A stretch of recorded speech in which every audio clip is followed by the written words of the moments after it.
Hello mga kabady, mga kasol. Welcome to Happy Thoughts ni Buddy. The sign of cross is a very big, hindi suffering, hindi problema, hindi pain. The sign of the cross is a very huge sign of positive. God has shown us, aside sa sacrifice sa buhay na ibinigay niya sa cross, is a very huge sign of being positive in life. God had given us His life, sacrificed His life for our sins. But aside from that, we must also see a very huge positive sign. Tapos na yung suffering eh. Binigay na niya. Nabuhay na siyang muli. So the cross, we should look at it. For me, again, I'm not a pastor, I'm not a saint, I'm nobody. I'm just a returning Catholic.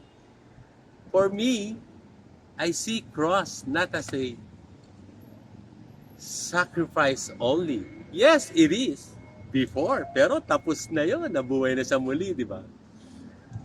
Cross is a sign of love, of hope, of being happy, of being redeemed by our Lord Jesus. Carrying our cross is not just carrying our suffering. Carrying our cross is carrying our responsibility. Carrying our love to give to our Lord, to our family, to our loved ones, to our friends, to our neighbor. The sign of the cross is a sign that we are with Christ. The sign of the cross is a sign that we are a follower of Christ, that we love Him so much, that we are embracing the cross. Let us not look at the cross just a suffering. Hindi po.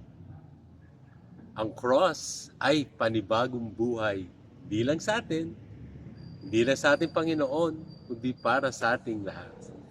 Let's look at the cross as a very huge positive sign na nanggaling kay Jesus at kanyang ipinagkaloob, binigay ang buhay para sa ating lahat.